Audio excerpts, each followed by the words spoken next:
67-ші сабаққа келдік, юнит 67.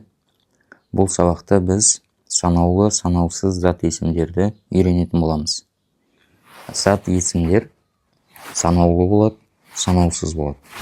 Мысалы, санаулы зат есімдер car, машина. Машина санаулы. Оны біз санай аламыз. 1 машина, 2 машина, 3 машина деп. Сосын a man, ер адам. Ол да санаулы. 1 ер адам, 2 ер адам деп санай аламыз. Байқасаңыздар, мына car, man, bottle деген сөздердің арасын алдында мынандай артикль бар. Деген. Ол 1 деген мағынаны білдіреді. Яғни әйтеуір бір нәрсе.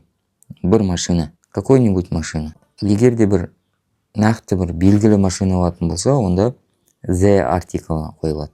The car. Белгілі 1 машина. Ал a car деген әйтеуір 1 машина жалпы. 1 машина. A car, a man, ер адам, a bottle, бөтелке, a house, үй, a key, кілт, an idea, идея, an accident, бір апат немесе бір жағдай болып қалатын. Мысалы, жол апаты деген сияқты.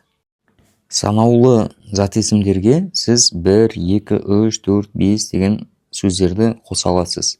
Санаулы зат есімге. Ал санаусыз қазір алда келеді, онда сіз қоса алмайсыз. 1, 2, 3 дегенде. Мысалы, 1 бөтелке деп айта аласыз. Неге? Себебі бөтелке санаулы ғой. 1 bottle. Немесе 2 бөтелке, 2 bottles. 3 bottles деген секілді. Және ер адамдар, men. 3 men, 3 ер адам. 2 men, 2 ер адам. House, үйді де санаулы болғандықтан оған сан бере аласыз. 4 houses, 4 үй. Сонда естеріңізде болсын, санаулы зат есімдерге 1, 2, 3, 4 деген сандарды қоса аласыз. Енді санаулы зат есімдер, олар жекеше немесе көпше бола алады. Countable nouns can be singular, жекеше немесе plural, көпше түр бола алады.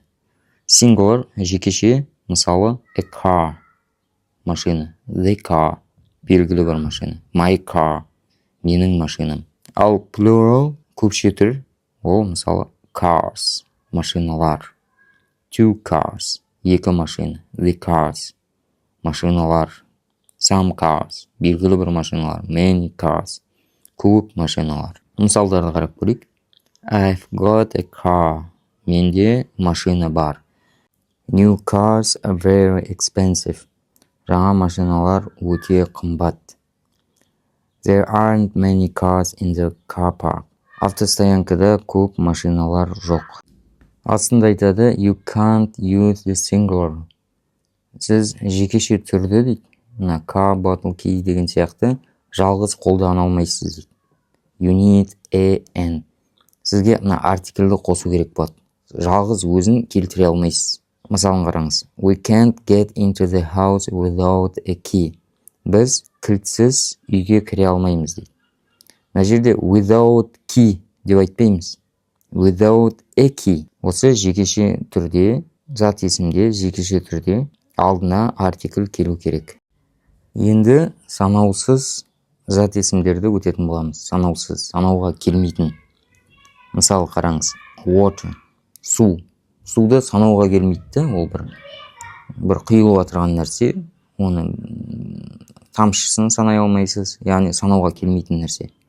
Water. Ауа. Ауада санауға келмейді. Rice, күріш, санауға келмейді тоже.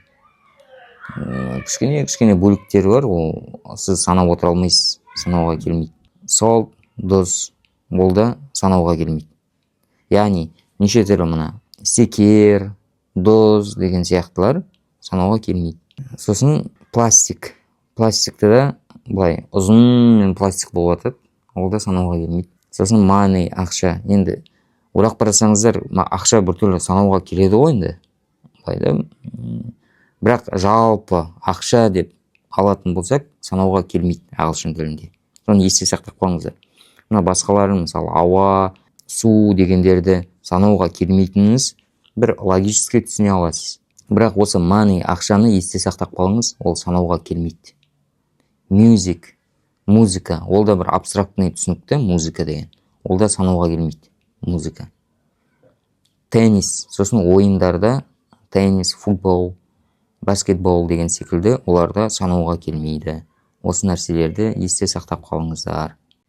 Енді осы санаусыз зат есімдерінің қандай ерекшеліктері бар. Оларда 1, 2, 3, 4 деп естесін уже санай алмайсыз, егерде санаусыз болғасын. Сіз айта алмайсыз 1 су, 2 су, 3 су деп те. Немесе 1 доз, 2 доз деп айта алмайсыз. Санаусыз зат есімдер бір форма болады оларда. Мысалы, ақшама money дейсіз, money деп айтпайсыз. Water ма water дейсіз, water деп айтпайсыз. Деген ол бір деген мағынаны білдіреді. Сондықтан олай айтпайсыз. The money деп айта аласыз артикль. My money, менің ақшам. Some money, кейбір ақшалар.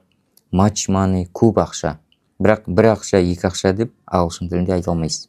I've got some money. Менде бірнеше бір ақша бар. Белгілі бір ақша. Бірнеше бір ақша бар. Белгілі емес. There isn't much money in the box. Коробкада көп ақша жоқ.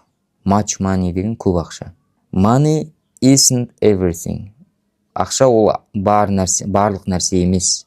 Барлық нәрсе ол, яғни ақшамен бағаланбайды деген секілді мағынада. Ақша ол барлық нәрсе емес. Мына жерде money деп айтпайсыз. Money деп тек өзін қолданасыз. Неге? Себебі ол санаусыз болғасын. Мені астында келтірген you can't use an. Сіз an деген артиклді қолдана алмайсыз. Money деп айта алмайсыз. Music, water деп айтпайсыз. Бірақ енді егерде сіз бір суды бәрібір санауға, немесе ақшаны, немесе бір дозды қалай санаймыз ағылшын тілінде дейтін болсаңыздар, онда оның алдына бір қосымша көмектескіш сөздер қолдану керек. Сол кезде ғана сіз суды немесе ақшаны санай аласыз. Мысалы қараңыз, су, 1 бөтелке су, 2 бөтелке су, 3 бөтелке су деп санай аласыз. A bottle of water деген секілді. Немесе piece деген бар, кусок. Немесе a bottle, бөтелке. Сондай сөздерді қосып қана, осы санаусыз сөздерді қосып қана санай аласыз. Мұнда мысалдар келтіріп қойған. A bottle of water. 1 бөтелке су. 2 bottles of water деп айта аласыз. 2 бөтелке су. 3 bottles of water. 3 бөтелке су. Осылай айта аласыз. A piece деген кусок. A piece of cheese. 1 кусок сыр. 2 кусок сыр. Мысалы, 2 pieces of cheese. 2 кусок сыр. Осылай сіз қолдана аласыз. Жалпы 2 cheeses, 2 сыр деп айта алмайсыз. Бірақ 2 кусок сыр деп айта аласыз. 2 pieces of cheese. Түсінген шығарсыздар да? Егерде бір сырға, суға, саналмайтын нәрселерге бәрібір бір сан қойғыңыз келсе, онда осындай сөздерді қолдану керек болады. Мысалы, кофе деген саналмайды. Бірақ 1 чашка кофе деп айту үшін 1 cup of coffee, 2 cups of coffee, 3 cups of coffee деген секілді осылай айта бересіздер. Енді мына астында келтірген әрбір санаусыз зат есімдерінің алдына тұратын сөздерді қарап аудармасын көрсек. A bottle of water деген ол 1 бөтелке су. N орнына 1, 2, 3, 4 қоя бере аласыз. A piece of cheese деген 1 тілім ірімшік. A piece of cheese. Piece деген тілім, кусок. A bowl of rice. 1 тостаған күріш деген. 1 тостаған күріш, 2 тостаған күріш. A carton of milk деген ол 1 қорап сүт. Сүттерді қораппен есептейді. 2 қорап сүт, мысалы 2 cartons of milk. A bottle of perfume. 1 бөтелке әтір. Әтірлерді осы бөтелкемен есептейді. A cup of coffee. 1 кесе кофе. Немесе чайды айтуға болады тоже. A cup of tea. 1 кесе чай. A bar of chocolate. 1 плитка шоколад. Немесе 1 тақта шоколад. 2 тақта шоколад. Солай қолдануға. A piece of music. Piece деген еще кусок дегенді білдіреді, тілім дегенді, және ол бір шығарма ретінде тоже аударылады. A piece of music деген яғни бір музыкалық шығарма. A game of tennis. Бір теннис ойыны. Осындай теннис, футбол санайтын болсаңыздар, оны санаусыз деп айттық қой. Санайтын болсаңыздар, алдына a game дегенді қосатын боласыздар. Бұл сабақ кішкене былай түсінікті болғанмен әдетте ұмытылып қала беруі мүмкін. Сондықтан әрдайым қайталап тұру керек болады. Сіздерге осы сабақтар әрдайым қайталанып келетіндей қосымша курс жазылып жатыр. Бәлкім болашақта шығып қалады. Бізбен бірге болыңыздар. Ұнаса лайк басып қойыңыздар. Тіркелмеген болсаңыздар, тіркеліп қойыңыздар. Егер де ағылшын үйренгісі келіп жүрген достарыңыз болса, жіберіп қойыңыздар.